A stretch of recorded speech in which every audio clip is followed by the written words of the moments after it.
We cannot see land. Everything looks wrong. We are not sure of our position. On December 5, 1945, 5 military aircraft took off from the coast of Florida.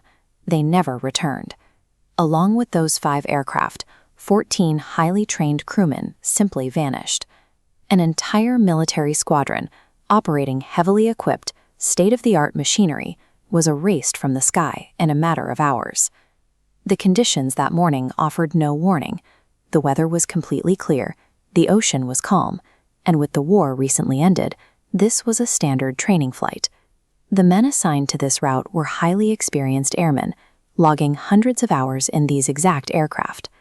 Military protocols dictated strict morning briefings, where every detail of the navigation plan was mapped, reviewed, and authorized before anyone stepped onto the tarmac. Every checklist was completed. The preparation was flawless, revealing no indication of the disaster ahead.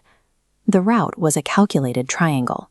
They were instructed to fly east over the Bahamas, turn north, and head southwest back to Florida.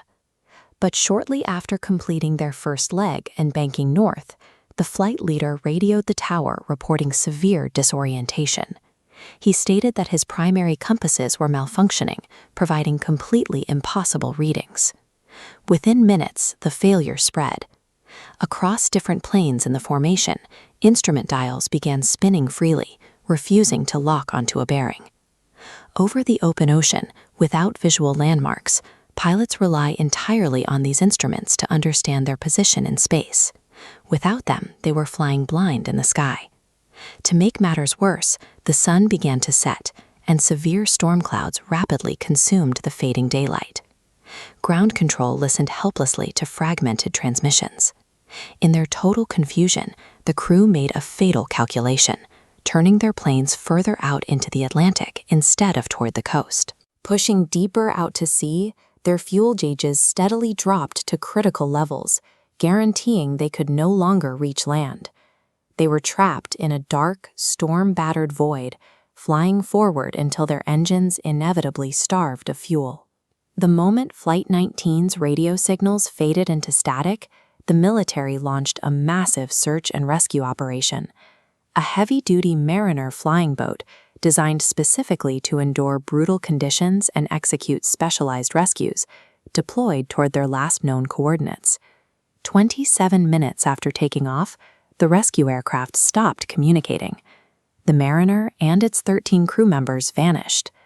Over the course of a single evening, 6 military aircraft and 27 men were wiped from existence. For the next several days, hundreds of Navy ships and aircraft scoured the Atlantic surface. They found zero physical evidence. Not a single piece of debris, no life rafts, and no oil slicks were ever recovered. The official Navy Investigation Board documented this total lack of evidence, concluding that the planes vanished as if they had flown to Mars. When physical evidence is completely absent, human imagination rushes in to fill the void, turning this empty stretch of ocean into a modern legend. The disappearance of Flight 19 acts as patient zero for the Bermuda Triangle, grounding the global phenomenon in a very real historical event. Meteorologists suggest that a sudden, violent microstorm, combined with catastrophic pilot disorientation, is the most logical explanation. Others focus on the bizarre compass failures, proposing that massive, localized magnetic anomalies disrupt navigation instruments across multiple aircraft simultaneously. Despite decades of deep-sea exploration and advancements in sonar technology, the ocean has refused to yield a single piece of wreckage. What do you think happened to Flight 19? Comment your theory below and subscribe for more mysteries.